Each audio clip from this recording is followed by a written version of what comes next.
tunay nga na tayo ay laging naaayon sa kalooban niya ang nangyayari sa buhay natin, no? Katulad nung sinabi ng kapatid ko na sila in-spare about doon sa may mga issue na titulo na baka sila ay matalo or maloko, di ba? Sa mga pagkakaroon ng ganyang mga desisyon sa buhay. No, so ang tamang dapat nating gawin lagi ay kumonsulta sa Panginoon, kumonsulta sa Banal na Espiritu at tunay nga poprotektahan tayo ng Panginoon. Amen. At ang Diyos, ang kalooban niya lagi ang mangyari. Yun ang ating idalagin sa tuwi-tuwi na mga kapatid. Kalooban niya mangyari sa ating pamilya, sa ating mga desisyon, no? Dapat standard po ng Bible yung sinusunod natin. No, unfortunately, kahit mga Kristiyano ang nasusunod yung standard ng mundo. Amen.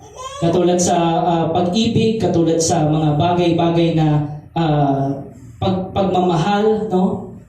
Ay dapat sinusunod po natin ang sistema ng Diyos at hindi ng sanlibutan. Dahil no, marami naglipa na sa sanlibutan sa social media yung definition ng mga pag-aasawa o pagrelasyon, no?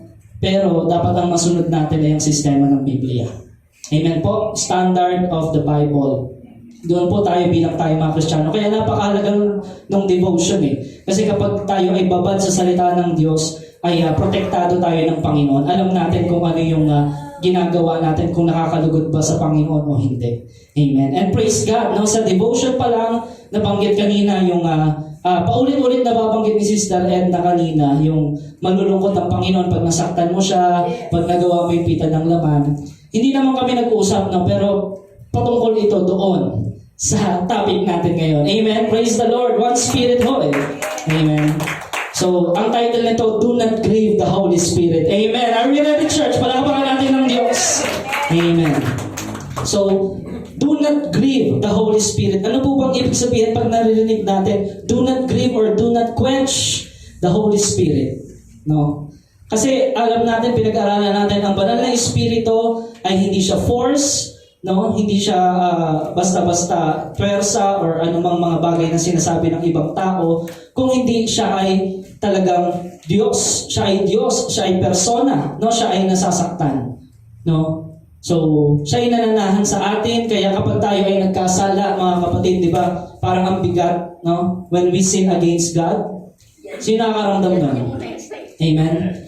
So, wala pa akong kilalang Kristiyano na na yung pag nagkasala siya parang baliwala. Kayo, may kilala pa kayong Kristiyano na nagkasala pero wala lang. Walang bigat. Baliwala. Kasi nagkasala lang, wala lang. No? Hindi tunay na Kristiyano kapag ganun eh. Diba? Pag nagkasala ang Kristiyano, mabigat. Kasi you sin against God. Pero kung sinasabi mo, ikaw ay Kristiyano, nagkasala ka sa Diyos at parang wala lang, parang walang nangyari, hindi ka nakukonsensya o hindi mabigat sa iyo. No? It is a question of your faith. Kung talagang meron kang relasyon sa Panginoon. Kasi nananahan sa atin ang banal na Espiritu eh. Na kapag nasaktan ng banal na Espiritu, nasa loob ng ating katawan, tayo ang templo ng banal na Espiritu, mabigat po yun. Amen po mga kapatid? Sino nakaranas ng gano'n, no? Sa atin, yes. Diba? Ang bigat eh. Ang hirap mag-focus sa Lord, di ba, kapag nandoon eh, na yung unrepentant sin or unrepentant heart na tinatawag. So ano ba yung nakaka-grieve sa banal na Espiritu? 7 punto lang ho, no, yung ating tatalakayin. Una, a persistent life of obedience or disobedience. No? Persistent life of disobedience will grieve the Holy Spirit. That is one of the things that break the Holy Spirit's heart. Isaiah chapter 63 verse 10. Ngunit sa kabila nito, sila'y naghimagsik at pinighati nila ang kanyang banal na Espiritu. Dahil doon, naging kaaway nila si Yahweh. No? So, sabi ni Propeta Isaiah, yung paghihimagsik, pag sinabing paghihimagsik, you are against the will of God. Amen. Hindi ka sumusunod or ayaw mong tanggapin kung ano yung sinasabi ng salita ng Diyos. Sabi doon, at pinighati nila ang kanyang banal na Espiritu.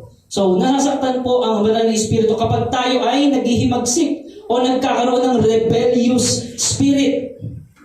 No? Ang isang tao, kapag kinorek ng salita ng Diyos at nagrebelde siya, no? Or naghimagsik siya, masasaktan ang banal na espiritu. Amen? Mapipighati ang banal na espiritu. At doon, nagiging, sabi doon, naging kaaway nila ang Diyos. No? So, kapag sunod-sunod na pag-disobey o pag hindi pagsunod sa Panginoon, doon po nasasaktan ang banal na espiritu. Amen? So, yung paulit-ulit na lang na yun at yun yung kinahulugan mong kasalanan, nasasaktan po ang banal na espiritu doon. No? Kaya, again, sabihin ko, church, help is available. The Holy Spirit is our helper. Ang nangyayari kasi, di ba, yung paraan natin yung nasusunod. Ang banal na espiritu rin naman ang magbibigay sa atin ng paraan para tayo ay makasunod sa Diyos. Dahil sa ganang ating sarili, hindi po natin magagawang sumunod sa Panginoon. Amen? So, hindi natin magagawang unahin ng Panginoon. Ang hinahanap lagi ng mga tao, yung all these things shall be added unto you. Diba? Pero, yung seek first the kingdom of God and His righteousness, wala. No? Wala doon. Yung inuna yung Diyos, inuna yung kanyang katwiran, hindi nauuna. No? Ang hinahanap lagi natin, yung all these things, yung mga wala sa atin, yung gusto nating makamit, yung gusto nating magkaroon ng mga bagay na sa sanlibutan. So, hindi po yun ang kalooban ng Panginoon. Kung hindi, ang kalooban ng Diyos, tayo ay sumunod sa Panginoon. Halimbawa po, no, nabanggit ko sa mga kabataan, yung panliligaw, anong purpose ng panliligaw? Marriage. Tama? If you're not ready for marriage, huwag kang manligaw. Or huwag kang magpaligaw. Kasi wala ka pa sa season na yun eh. Sabi ko sa mga kabataan, nasa anong season kayo? Season ng pag-aaral. Diba? Kapag pinilit nyo, nung hindi ayon sa kalooban ng Panginoon, hilaw pa, no? Ano mangyayari? Wala sa timing. Wala sa timing, di ba? Anong mababasa mo sa Biblia? Love is patient. Mapagmatyaga, naghihintay ng tamang oras, ng tamang panahon. No? Katulad ng testimony kanina ng kapatid ko, naghahanap sila, naghihintay, no? Kung ano yung perfect timing ng Diyos, kung ibibigay, di ba? Kung anong panahon ibibigay, yung kanilang pinananalangin na bahay. Amen?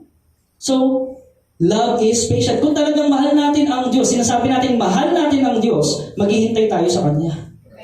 Sa timing niya. Hindi natin siya pangungunahan. Hindi tayo maghihimagsik, hindi tayo magre-rebelde. Di ba? Na para pang mas matalino pa tayo sa Diyos. No? Kasi kapag tayo nagkaroon ng rebellious spirit, na tayo yung nangunguna at hindi ang Diyos, doon po nagkakaroon ng kaguluhan at problema sa ating buhay. No? Alam niyo ba mga kapatid, 99% ng problema mo ngayon ay ikaw rin may kagagawan. Yung sitwasyon mo ngayon, aminado ba tayo doon? Diba? Inilatag sa ating mga tao, blessings and curse.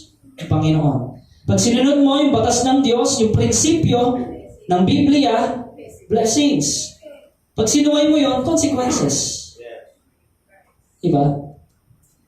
So magtataka po ba tayo kung bakit napakagulo ng mundo? Napakadilim ng mundo. Bakit? We sin against God. Maraming tao na naghimagsik sa Panginoon. They are against the will of God. Kaya po napipighati ang banal na espiritu. No? So, tayo po, mga Kristiyano, mga tinawag ng Diyos. Sino tinawag ng Diyos dito? No? Ako, nalaman ko no, sa puso ko, nung sinabi ni Pastor Mac, mag-share ka sa mga youth, parang doon pa lang alam ko na tinatawag na ako ng Diyos na magpastor eh. Amen. Kahit ayoko. No? Pero yun pa lang, tinatawag na ako ng Panginoon magturo, mag-share ng gospel. No? Dahil may purpose. Anong purpose ng pagpapastor? Amen. Anong motibo? The only valid motive for you serving God is to glorify His name. Amen. Amen. Amen. Anong motibo? Anong purpose? Mga kabataan ulit, anong purpose? Bakit ka nagpapaligaw? Bakit ka nasa relasyon? No? Wala, pastor, uso eh. Casual relationship eh. Mga tropa ko, may mga boyfriend, may mga girlfriend. Uso, kaya ano. Unfortunately, yun yung pinapakita kasi ng Hollywood. Di ba? Ng mga telenovela, ganyan, di ba? About relationship, about sex, about love. Di ba? Na they live happily ever after. Sa Disney, no? Kasi marami feeling Disney princess eh. No? Ganun eh. Pero hindi nila alam yung marriage, anong purpose ng marriage? To glorify the name of God. At dumami yung generation ni Kristo. Amen? Kaya nga, do not unequally yoke with unbeliever. Pwede bang magsama ang dilim at ang ilaw? Pwede bang magsama si Baal at si Kristo? Hindi. Amen? Kapag yun ang nangyari, kapag pinilit mo, kapag naghimagsik ka, at hindi ka naghintay sa Panginoon, curse. Consequences after consequences.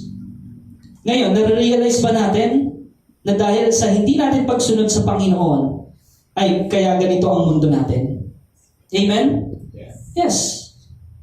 Marami yung question, kung mahal talaga kami ng Panginoon, bakit ganito ang nangyayari? Hindi muna natin tingnan yung sarili natin mga desisyon sa buhay.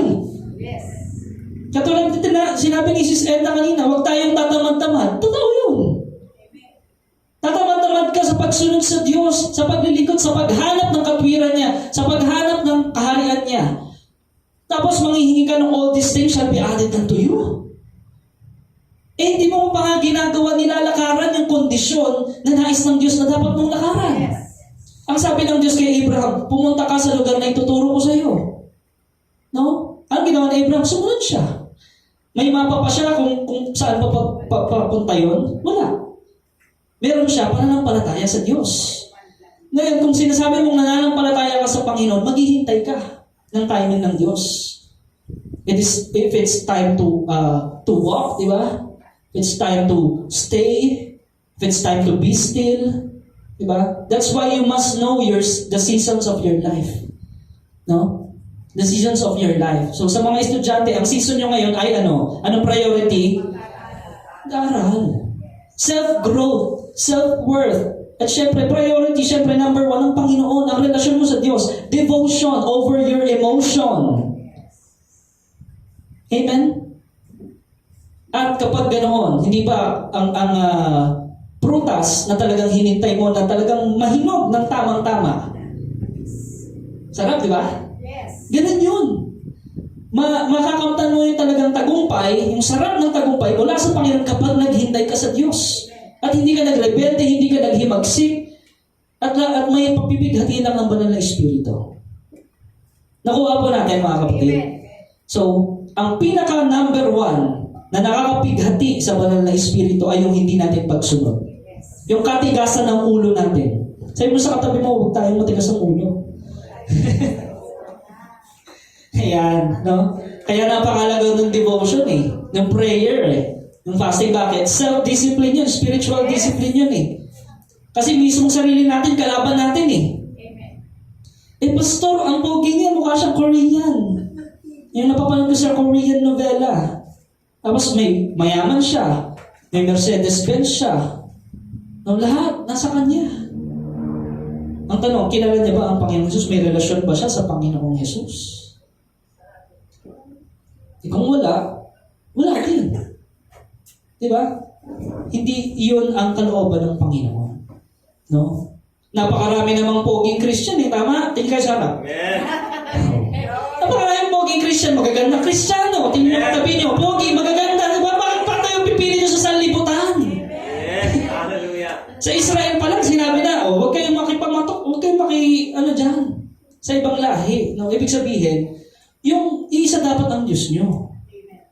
Bakit? The purpose of marriage is to glorify God. Paano pag magkaiba yung Diyos nyo? Yung sa iyo, tunay na Diyos, yung sa kanyang peke.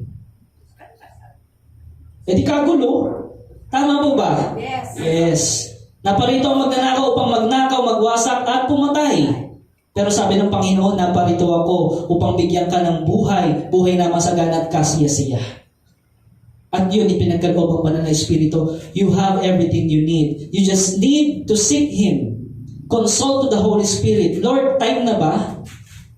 No? Lord, time na ba para ako ay magpaligaw, no? At kung magpapaligaw ko, wala namang masama doon, basta Kristiyano.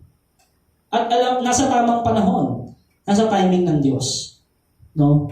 Yung talagang responsable. Yes. Nakuha po natin, mga kapatid, at gayon din sa paglilingkod sa Panginoon. Kung ano yung kalooban ng Diyos, by all means, do it. Hallelujah. Huwag nating ikwan siyang banal na espiritu, no? Huwag tayong maging against dun sa flow, dun sa kilos ng banal na espiritu. No? And all these things shall be added unto you. Amen. Lahat ng pangangailangan mo, mapapisikal, emosyonal, mental, no? Yung mental health mo, financial, and above all spiritual, ipagkakalob sa iyo ng Panginoon. Amen. Amen. Basta unahin mo siya sa buhay mo. Amen? Glory to God! Yes. Salamat sa Panginoon, palapakan natin ng Diyos. Pangalawa, yan. When we make a commitment to the Lord and don't make good on that promise, the Holy Spirit is grieving. No? Naalala niyo si Ananias, si Sapphira? They made a commitment. Commitment, no? Sa Diyos, hindi sa tao. No? Sino dito yung nung nagpabaptize siya sa tubig, talagang dineclare niya, nag-commit siya sa Panginoon na, Lord, from now on, ikaw na talaga ang Panginoon at Diyos ng hari ng aking buhay. Amen? Commitment yun, public declaration yun sa Panginoon. Nakukuha natin, mga kapatid. So, sabi doon sa Acts chapter 5, verse 3. Kaya't sinabi ni Pedro, Ananias, bakit ka nagpadala kay Satanas? At nagsinungaling ka sa Espiritu Santo? Bakit mo binawasan ang pinagbilhan mo ng lupa? No? So, ito po yung pangako kasi nila Ananias at ni Sapphira, yung about doon sa pinagbentahan, ibibigay nila ng talagang sa gawain ng Panginoon. Ngunit, paano nalaman ni Pedro, no, na binawasan? Kasi dahil din sa banal na espiritu, ang banal na espiritu din ang nagre-reveal. Yes. Amen. Hallelujah. Kaya kapatid, no, yung sa mga cell group nyo, sa mga cells, no, sa mga leaders, submit yung mga cells sa mga cell group, no? Kasi pag nandiyan ka sa gawain ng Panginoon, i-reveal ang pagkatao mo. Yes. Hallelujah. Kaya marami ayaw sumama sa gawain ng Panginoon kasi ma-reveal yung pagkatao. Pero ang maganda nga doon, kapag na-reveal yung kadiliman sa buhay mo, maliliwanagan ka. Amen. Amen. Ang No? paliwanag ng liwanag. Yun nga lang, sa scenario na ito, Kristiyano na sila eh. Tama? Alam nila ang gospel, alam nila ang salita ng Diyos, ngunit, nagsinungaling sila sa Panginoon dahil nagpadala kay Satanas. Kaya, spiritual battle is very crucial, mga kapatid. Dapat aware ka lagi na nasa spiritual battle ka. Kapag alam mong nasa battle ka, ano ang gagawin mo? Sa laban. Alam mong nasa laban ka araw-araw. Maghahanda ka. Paano naghahanda ang isang Kristiyano? Ano ang kanyang sandata? Ano ang kanyang paghahanda? No? Sabi ni Apostle Paul, no? The sword of the Spirit is the Word of God. Amen. The Spirit of truth. Yes. At kapag hawak-hawak mo lagi at talagang matalas ang iyong espada, ang iyong sandata, magagapi ka ba? Mapapadala ka ba kay Satanas? Hindi. Kaya mahalaga, di ba? Lagi natin ina-emphasize. Devotion. Ina-emphasize yung prayer. Ina-emphasize yung ating fasting, yung ating sacrifice, being a living sacrifice. No? Holy and acceptable unto God. And that is our reasonable service. Amen? So kapag tayo ay talagang nilalaan natin ng oras ang salita ng Diyos, hindi tayo madadaya.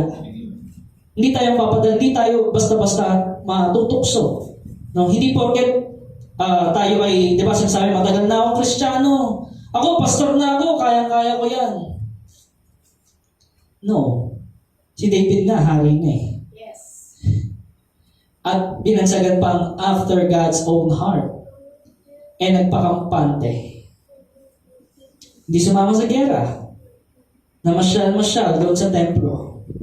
No? At siya'y natukso. No?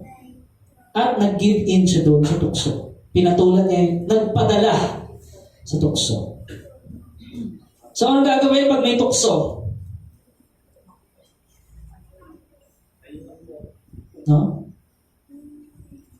Iwas. So, alam natin yung nangyari kay Joseph, di ba? Iwas. Magaling ka ba umiwas? Magaling ba tayong umiwas, mga kapatid, sa tukso? Di ba? Yun po, ang tutulungan tayo ng banal na espiritu to say no to ungodliness and to say yes to godliness. Amen? Makakatanggi ka, makakahindi ka sa mga tukso, sa mga gawain na nakakasakit sa Panginoon. No? Pero dito sa scenario na to, si Ananias at si Sapphira, no, nagpadala sila kay Satanas. Kaya ano nangyari sa kanila? Nawalan sila ng buhay. Namatay. Because they grieved the Holy Spirit. No? So, mayroon pang isang senaryo sa Biblia, yung blasphemy of the Holy Spirit. Di ba? Nagpagaling ang Panginoon. Gumawa ng mga himala. Tapos, tinuya ng mga religious leader. Blasphemy of the Holy Spirit yun. Yes. Yung gawain ng Panginoon, tinutuya mo, o yung kapwa mo manggagawa, it's blasphemy of the Holy Spirit. Nasasaktan ng banal na Espiritu doon. Lahat naman tayo dito manggagawa eh. Amen. So why do you criticize your co-workers kung ang motibo naman ay para sa Diyos? Yes. No? Kung sa tingin mo, hindi para sa Diyos ang motibo niya, ipanalangin mo siya. Amen. Amen. At huwag mo siyang siraan. Yes. Di ba?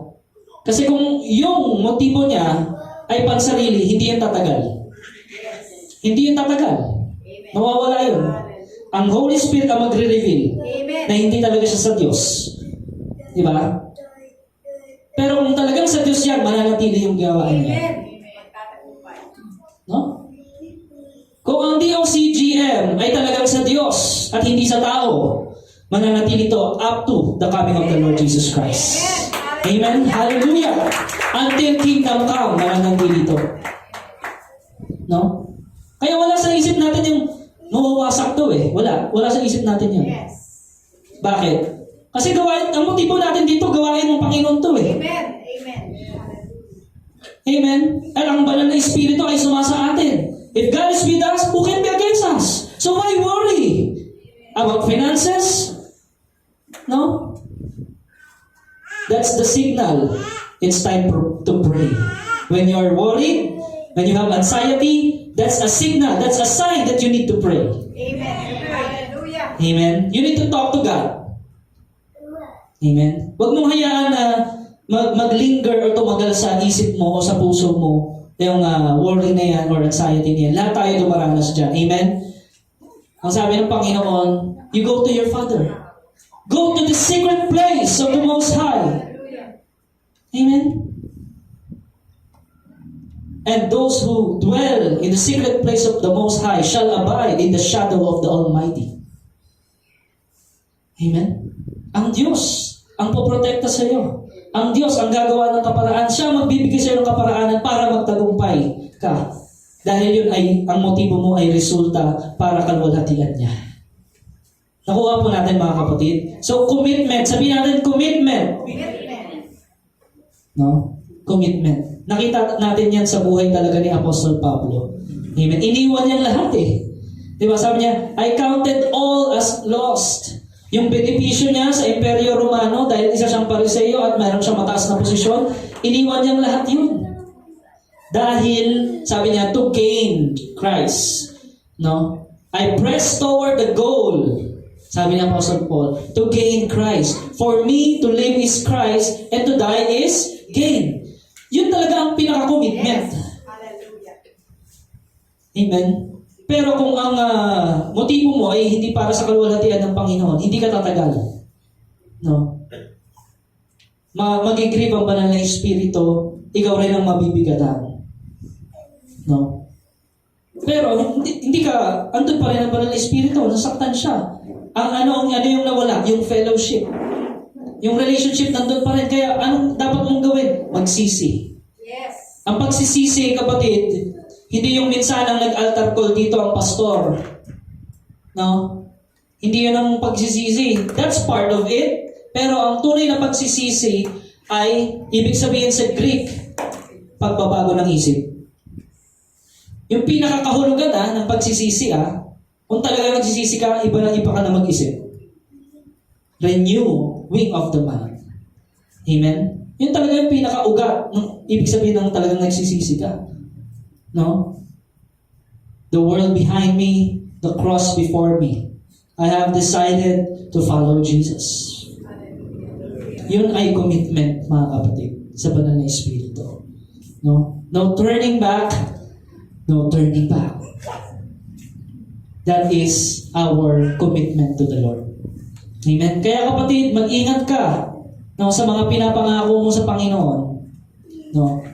Dapat idulog mo yan sa panalangin na, Lord, kung kalooban mo po, iyon po ang mangyayari.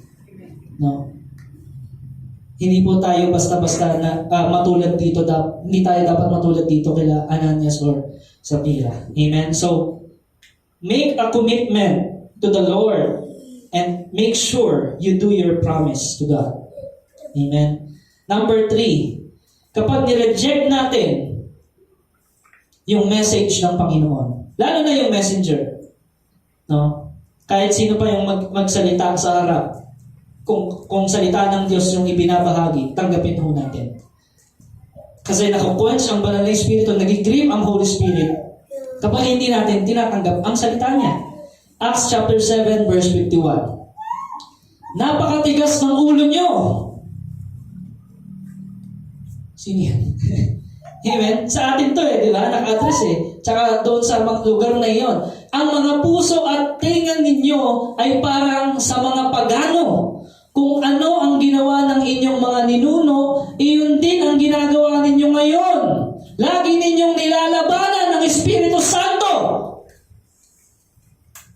Amen? Kausap dito, di ba? Sa Book of Acts. Mga nakarinig na to Pero, malalim yung tanim ng tradisyon at ng mga gawa ng mga ninuno. Amen? Ano lang naman yun? Kasabihan lang naman yun, Pastor. Pamahiin lang naman. Do you think it's not against the Holy Spirit? Lalo na yung idolatry, na maraming tradisyon ng tao ay idolatry. Do you think it will not grieve the Holy Spirit? No. No? Pastor, ano lang naman yun yung nagpahula lang naman ako ng kapalaran ko kung mananalo ko sa loto bukas.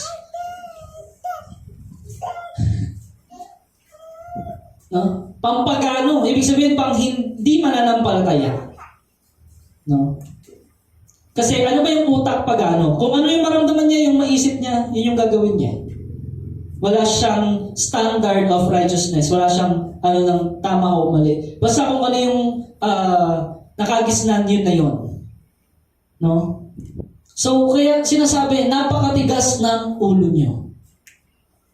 Totoo ba? Kahit mga Kristiyano na, maraming matitigas ulo. Yes.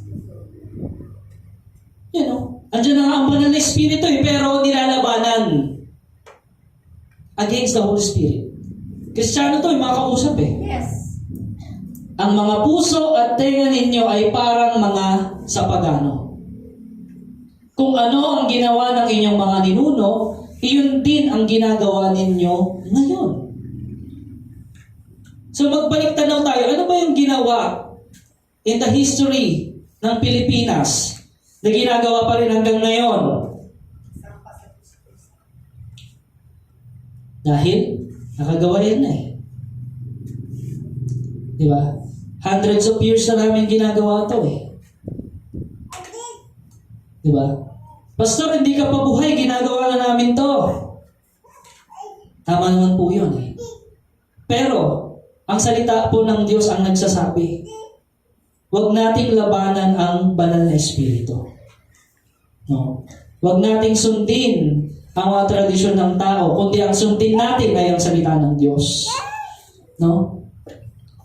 So, kung ikaw, Kristiyano, at meron ka pang mga tanim, no? Siyempre, maaalala mo yun, tinuro ng nanay mo, tinuro ng lola mo, lolo at tatay mo, di ba? At nabasa mo sa Biblia, against the Holy Spirit yun, surrender mo sa Lord. Yes. Amen. Hallelujah. Baka may agimat ka, kasi may agimat dito. Anting-anting. Na pinamana.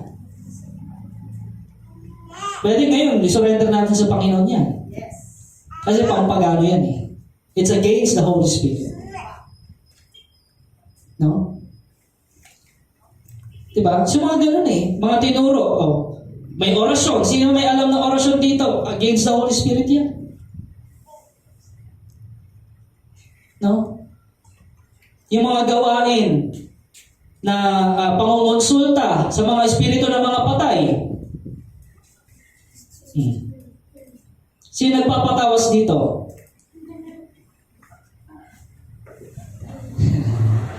Experience ko yun dati nung na-sprain ako sa basketball. No?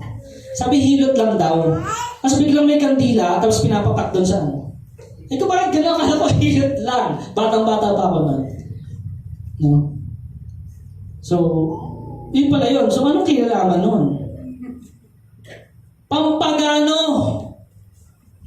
Kapag ginagawa mo pa rin yan, at yun yung sinusunod mo, yung mga katuruan ng mga ninuno, kapatid, napakatigas ng ulo mo. Sinasabi, ayun. Kaya hindi makakilos ang banal na espiritu eh. This is against the Holy Spirit. Nasasaktan ng banal na espiritu. At pag nasaktan siya, hindi siya makakakilos. Tama? Tama yun. Because he is gentle person. He is a gentle God. No? So, you need to repent. Magbago ka na ng pag-iisip, baguhin mo, isurrender mo sa Panginoon yung mga natutunan mo sa mga ninunod na nabasa mo na against sa Holy Spirit. Amen po, mga kapatid. Ayan. So, yan po ang isa sa mga nakakapagpighati sa banal na Espiritu. Yung pagsunod natin sa mga turo ng tao na against at nagawain pala ng dyablo. No? Pagkonsulta sa mga patay, pambabarang, di ba? Yung mga ganon. Yung nagpahula ka, di ba? So, lahat yun eh. Katuruan ng mga ninuno. So, alisin na ho natin yan because it will break the heart of the Holy Spirit. Amen po? Yes. Pang-apat, Hebrews chapter 3, verse 7 to 8.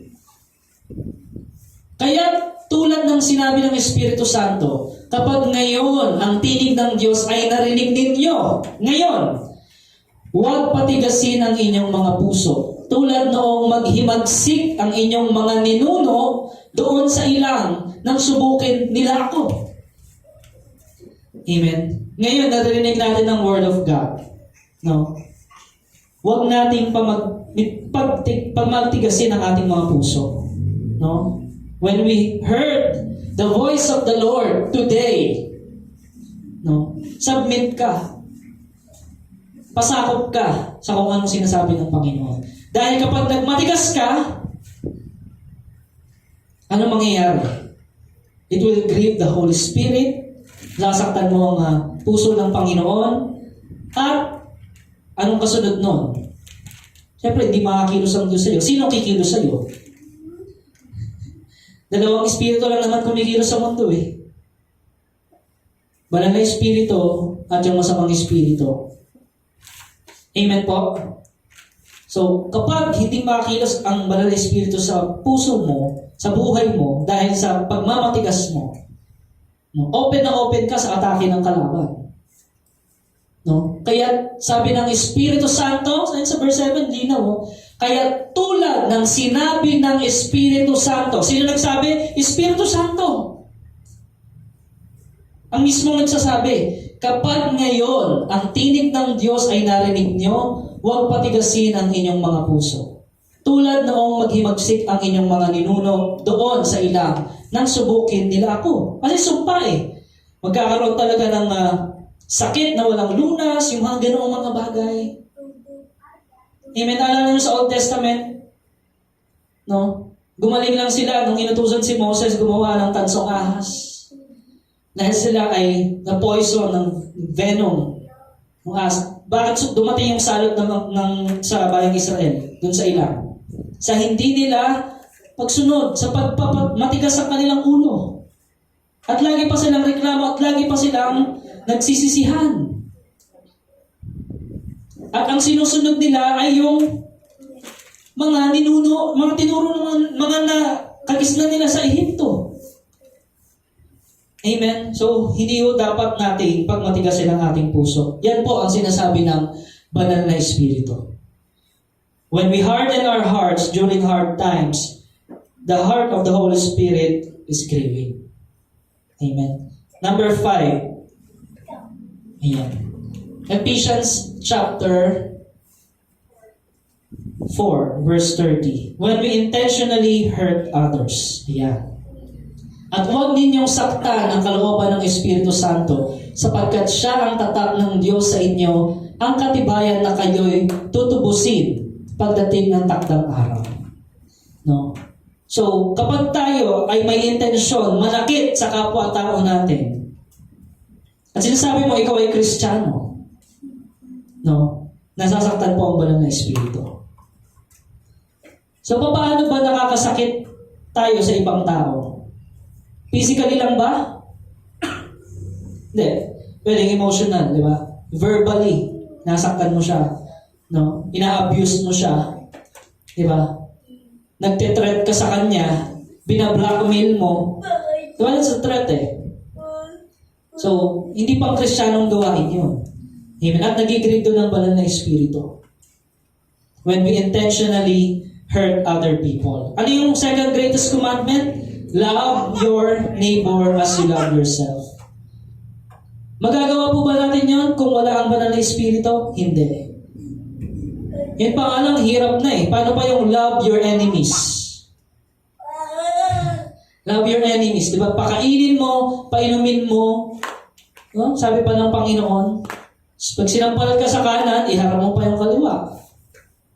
Diba? Kinuha yung balabal mo, bigyan mo pa ng damit. So, ang hirap gawin nun, di ba? Doing the extra mile, loving people. Pero kung ikaw ay puspos ng banal na Espiritu, magagawa mo yun. Magagawa mo magpatawad, magagawa mong umamin ng kasalanan. No? Because of the Holy Spirit. So, yun po ang nais ng Lord. We must always submit to the leading of the Holy Spirit. So, sino po sa atin, no? Yung naranasan natin, inamin natin yung pagkakamali natin.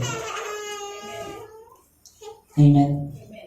Yung, di ba, yung asking for forgiveness or forgiving other people, yung pagpapatawad sa ibang tao, actually, hindi lang yun para doon sa taong pinatawad mo eh. Para din sa iyo yun eh. Yes. No? Para makakilos ang banal na Espiritu sa ating buhay. Amen. Number 5. Number 6 na tayo. No, 2 points na lang. Sa 1 Thessalonians 5:19. Sabi doon, huwag ninyong hadlangan ang Espiritu Santo. Kanina, binasa natin, di ba? Huwag nating saktan or do not grieve the Holy Spirit. Dito naman, huwag nating quench, no? Sa English, when we fear men more than we love Him. More than we love God. Kapag ang tao ang sinusunod natin at hindi ang Diyos, nakaquench po ang banal na Espiritu. Amen. Paano pag sinabing tao ang sinusunod natin? No? Yun nga po, nabanggit kanina, yung mga ninuno. Diba? Yung mga sinabi ng ating mga ninuno, yun ang sinunod natin. Tapos nakakilala na tayo sa Panginoon, alam na natin yung totoo. No? Nakaquench ang banal na Espiritu. Hadlang ho yun. No? Kaya sabi, when we fear men, kasi natatakot ako kay mama eh. Natatakot ako kay lola. Nahihiya ako sa aking pamilya. Kaya, sige, makikipiyesta na lang din nga ako. Makikipunas na nga lang din ako. Kasi baka i-persecute nila ako eh. Nakakatakot. Baka yung mga tropa ko, iwanan ako. Mga kaibigan ko. Natatakot ka doon sa gano'n? Pero hindi ka natatakot na masaktan mo ang Diyos. Amen?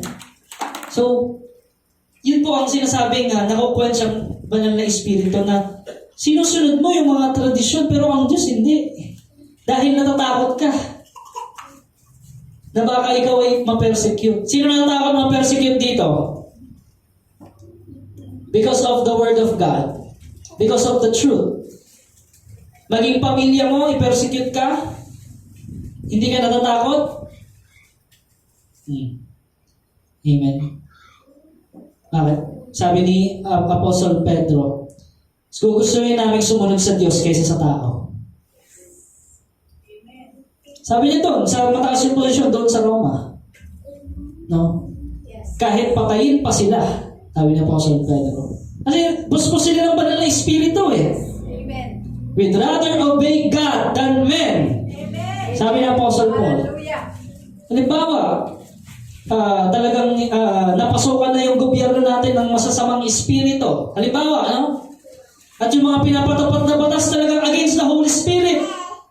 Doon sa punto na yun, we'd rather obey God than men. Yes. Diba? O, halimbawa, isinabatas, lahat ng mga Pilipino sumamba sa Diyos-Diyusan. Kristiyano ka. Dito ang Holy Spirit. We'd rather obey God than men. Pag hindi sumunod, kulong. O pugot ulo. Sa ibang bansa, may ganun eh. Sa Middle East, ganun eh. Yes. Tama po ba? Yes. Yung mga galing ng Middle East dyan? Yung mga ganung batas. Pag di ka sumunod sa ganun, may kinalaman sa religious work nila doon, kulong ka. Amen? Meron kang nakakilala ka sa Panginoon, Holy Spirit, no? Bibigyan ka ngayon ng wisdom ng Lord para makaiwas sa mga bagay na yun, no? Kaya si Sister Ellen, yung Bible niya, binalot niya eh. Para hindi makita ng taga-Saudi. Amen? At tuloy-tuloy pa rin yung gawain ng Panginoon doon sa Middle East. Hallelujah! The Holy Spirit is alive and He is working. Amen? Kahit sa panahon ng mga apostol, ginaid sila ng Holy Spirit para mapagtagumpayan nila yung mga atake ng kaaway. Yung mga persecution na yan. Kapatid, huwag tayong matakot. Kaya ngayon pa lang, ipanalangin natin yung pamilya natin. No? Amen. Hallelujah. Para kasama natin sila sa laban. Amen. Para pag dumating na talaga yung persecution na talagang matindi, edi sama-sama tayo mga pamilya natin na talagang matibay ang pananampalataya sa Panginoon. Amen. Amen. At hindi natin ma-quench o masaktan ang puso ng banal na Espiritu. Amen po. Nakuha natin mga kapatid. Yes. Hallelujah. Kaya huwag tayong matakot sa tao. Ang sabi nga na hindi nakakapatay ng kaluluwa. Matakot tayo sa Diyos, mga kapatid. Panghuli. Panghuli na. When we credit the devil with miracles done by the Holy Spirit. Ayan. Nangyari ho yan sa Bible, no? Sa Luke chapter 12, no? Verse 10, basahin natin. Ang sino mang magsalita laban sa anak ng tao ay patatawarin. Ngunit ang sino mang lumapastangan sa Espiritu Santo ay hindi patatawarin. Ano bang konteksto nito, Pastor? Basahin natin sa King James. Luke chapter 12. Ano bang nangyari doon? Bakit sabi ng Panginoong Jesus yun? Luke chapter 12, verse 1. Sabi dyan, in the meantime, when there were gathered together an innumerable multitude of people, insomuch that they trod one upon another, he began to say unto his disciples, first of all, beware ye of the leaven of the Pharisees, which is hypocrisy. No, ibig sabihin, kayo ay mag-ingat sa mga pampaalsa ng mga Pariseo o ng mga religious leader. Dahil yun ay pagpapaimbabaw. Next verse. For there is nothing covered that shall not be revealed, neither hid that shall not be known. So walang nakatago na hindi mabubunyag. Yes. Yan ang sinasabi ng Lord sa kanyang mga disciples. Yes. No? May timing yan. Walang nakatago na hindi mabubunyag. No? So kung tayo talagang naglilingkod sa Panginoon, no, nang hindi natin, kumbaga, may dalawa kasi klase ng pagtatago eh. No, yung pagtatago ng masama at yung mabuti na hindi mo na pinapaalam sa 'di ba, sa bayan. Amen. So yun yung dapat natin gawin, yung pagtatago ng mabuti. You do that in secret, yung paglilingkod mo sa Panginoon, yung talagang pananampalataya mo, lumakad ka sa pananampalataya, hindi mo na kailangan maipagkainan yun. No? Ang Lord ang talagang maluwalhati doon. Pero yung pagtatago ng masama, may timing yan, ma-reveal yan. Yes. In God's perfect time. So, ngayon pa lang, kung meron tayong tinatago sa sarili natin, i-reveal na natin sa Lord. Yes. I-surrender na natin sa Panginoon. Nang sa gayon, hindi na siya maging kahihiyan in the future. No? Kaya sabi ng Panginoon, mag-ingat kayo sa mga pagpapaimbabaw na yun ng mga Pariseo. Number 3. Therefore, whatsoever ye have spoken in darkness shall be heard in the light, and that which ye have spoken in the ear in closets, that shall be proclaimed upon the housetops. Number 4, verse 4. And I say unto you, my friends, be not afraid of them that kill the body, and after that have no more that they can do. Huwag kayong matakot sa kanila na nakakapatay lang ng laman or ng physical. No? At wala naman silang magagawa sa ating kaluluwa. Sabi niya sa kanyang mga disciples. Sa verse 5. But I will forewarn you whom ye shall fear. Sinasabi ko sa inyo kung sino dapat niyong katakutan. Fear him which after he had killed had power to cast into hell. Yea, I say unto you, fear him. Sabi ng Diyos. Sa Diyos ka matakot. Are not 5 sparrows sold for 2 farthings? And not one of them is forgotten before God. Hindi naman malilimutan ng Panginoon yung mabubuti mong ginawa para sa Kanya. Basta gawin mo yan ng walang pagpapaimbabaw at walang pagkukunwari. Verse 7. But even the very hairs of your head are all numbered. Kilala ka ng Diyos. Pati buhok mo bilang. Fear not. Huwag kang matakot. Ye are of more value than many sparrows. Verse 8. Also I say unto you, whosoever shall confess me before men, him shall the Son of God also confess before the angels of God. Yan, hindi mo kinahiya ang Lord. Amen. Hindi mo kinahiya yung pananampalataya mo sa Panginoon. Amen. Hindi ka rin ikakahiya ng Panginoong Jesus. At ikaw ay pararangalan niya sa harap ng kanyang mga anghel. Amen. Praise God! Hallelujah! Sino ang hindi nahihiya dito ay pagmalaki ang pagmamahal ng Diyos sa kanya. Amen? Nakakahiya ba mag-devotion? Nakakahiya ba mag-testimony? Nakakahiya ba mag-intercessor? Hindi. It's all for the glory of God. Amen. Hallelujah. Nakakahiya ba magsakripisyo at tumayo sa ating pananampalataya para sa Diyos? Hindi. Fear not. Sabi ng Panginoon, this is a command. No? Sabi niya sa verse 9, but he that denieth me, yung mga ikakahiya ako sa mga tao, paano mo kinakahiya ang Panginoon? Di ba? Yung sa mga tropa-tropa mo or mga kakilala mo, sige, sama ka kahit maling gawain na. Basta makisama ka lang sa Kanya. Sa mga sa samahan nila. Yun, kahit di mo sinasabi na kinakahiya mo ang Panginoon, sa ginagawa mo, kinakahiya mo ang Panginoon. Dinideny mo siya by your works. Diba? So, ang sabi ng Panginoon, he that denied me before men shall be denied before the angels of God. Kaya nga Matthew 7:21, sa panahong iyon, sa mga huling panahon, di lahat ng tumatawag sa Panginoon, Panginoon ay papasok sa kaharian ng langit. Hindi ba, Panginoon, nangaral kami sa pangalan mo? Gumawa pa kami ng mga himala. Nagpagaling kami. Nagpalayas kami ng mga demonyo. Sa pangalan mo. Panginoon, anong sabi sa kanila?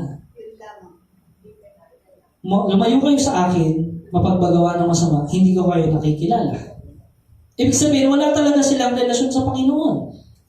Ano yun? Hypocrisy. Kaya nga sinabi ng Panginoon, mag-ingat kayo sa mga pampaalsa na ginagawa ng mga Pariseo. Amen?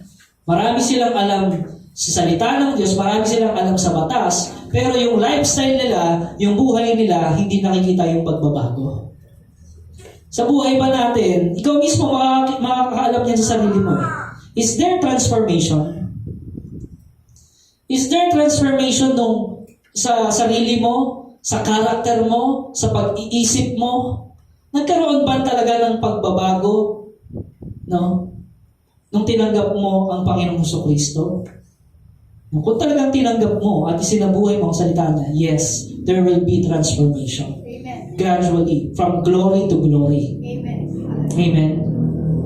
Pero kung ikaw, marami kang alam sa Bible, pero hindi mo naman sinasabuhay, walang transformation doon. Magiging katulad ka ng mga hipokrito. Diba? Mga Pariseo. So yun yung nakapagpighati, isa pa sa atong espiritu. Yung dininay mo ang Diyos sa pamamagitan ng mga ginagawa mo or mga isinasabuhay mo. Sinasabi mo, Christian ka. Pero okay sa'yo yung mga bagay sa sanlibutan na gawain. Diba? You confess that you are a follower of Jesus Christ. Pero yung mga ginagawa mo against the Holy Spirit, tradisyon pa rin yung ginagawa mo. So, hindi ho yun ang nais ng Lord sa atin. Kaya mahalaga, mga kapatid, patuloy natin itaas ang tunay na Diyos. Yung tunay na Diyos sa ating buhay, ang Panginoong Jesucristo. He is the way, the truth, and the life. No one can come to the Father except through Him. And again, sa verse 10, ang sabi niya, and whosoever shall speak a word against the Son of Man, it shall be forgiven him. But unto him that blasphemeth against the Holy Ghost, it shall not be forgiven.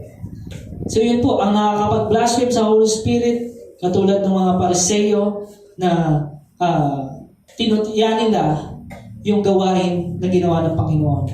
Nagpalaya siya ng demonyo kasi pinaratangan ng Panginoong Jesucristo na kapangyarihan ng demonyo yung ginamit niya. Kapangyarihan daw ni Beelzebub. Yun ang sinabi ng mga Pariseo. Diba? Anong pataw sa kanila? That is blasphemy of the Holy Spirit. Diba? Kaya ingat tayo mga kapatid sa ating pagsasalita, no? Na baka na-blasphemy na natin ang banal na Espiritu.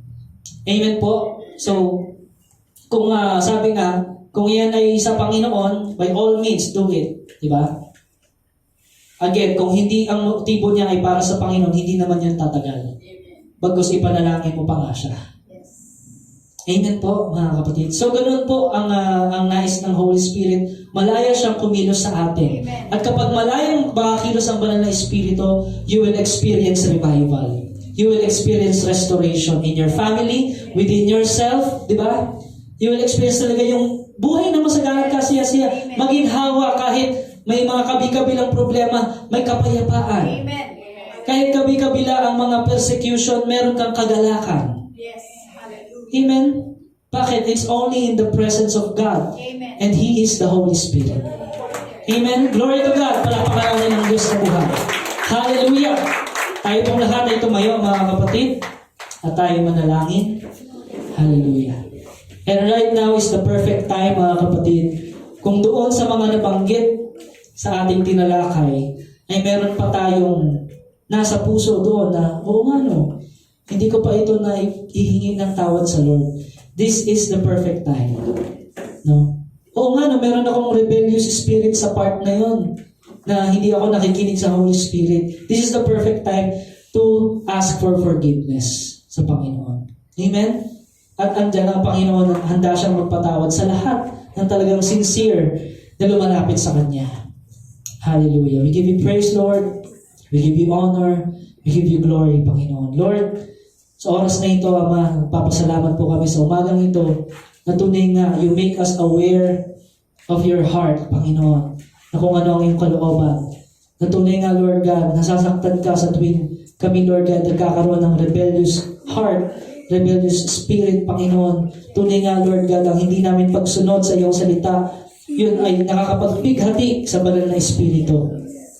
Salamat, Panginoon, dahil ipinaalam mo sa amin ang mga bagay na ito, inihayag mo sa amin ngayong umaga ang mga bagay na ito, na tunay na dapat naming iwasan upang nang sa gayon hindi mabighati ang banal na espiritu. Salamat po, Diyos, sa iyong pag-ibig sa bawat isa sa amin. And Lord, we ask, Panginoon, forgiveness. Patawarin mo kami, Panginoon, sa kung anumang mga bagay, Panginoon, na ginawa namin nang dahil sa hindi pagkaalam ng katotohanan. At ngayon, alam na namin, Panginoon, Lord, patuloy kang maghari sa aming buhay. O Diyos, patuloy mo kaming pangunahan. Patuloy, Lord God, ikaw ang siyang maghari sa buhay ng bawat isang naririto. Lord, sa pangalan ng Panginoong Jesus, binawasak namin anumang turo ng aming mga ninuno. In the mighty name of Jesus, that is against the Holy Spirit, we cast out all the pagan practices. We cast out all the spirit of paganism. We cast out in Jesus' name. Spirit of divination, we cast out in the mighty name of Jesus. In the mighty name of Jesus, we cast out spirit of witchcraft. We cast out spirit of unbelief. Spirit of idolatry. We cast out spirit of the tradition of men. We cast out in the mighty name of Jesus. Lord, we welcome you, Holy Spirit, in this place. We welcome you, Lord. We release, Panginoon. We speak healing. We speak restoration, Panginoon, on each family. We speak revival in this church. We speak unity. We speak peace. We speak love.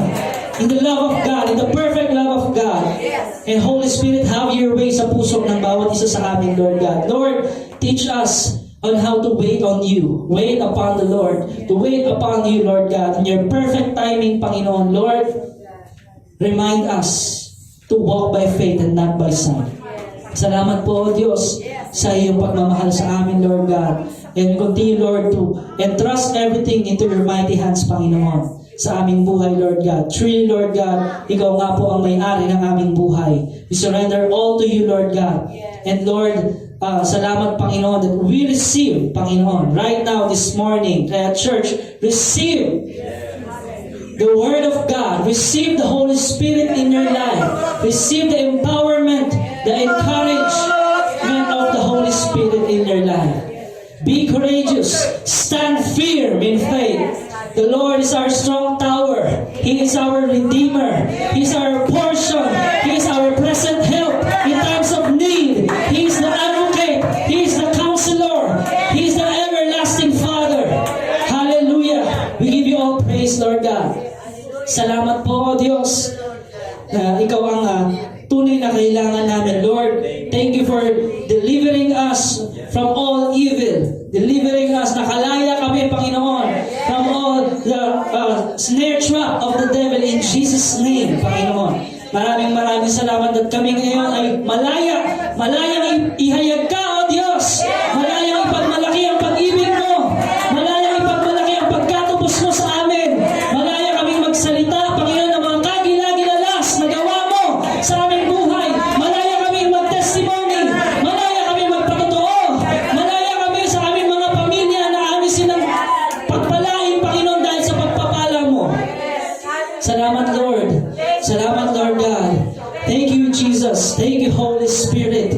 And as we walk by faith, Lord God, we thank you, Lord, na lagi mo kaming sinasamahan. Salamat po, Panginoon, sa lahat ng accomplishment ng DOCGM, Panginoon. And it's all for your glory, Panginoon. Lord God, we submit to you. We commit to you this church. And we believe, Panginoon, this church, Panginoon, ay tinatag mo sa lugarin ito, Lord God, will stay, will stand firm, Panginoon. Will not be shaken in Jesus' name. Because this is your house, Panginoon. This is your home, Panginoon. And the Holy Spirit is here. You are here, Panginoon, calling upon your people, Panginoon, to gather in this place to worship you. This is a house of prayer. This is a house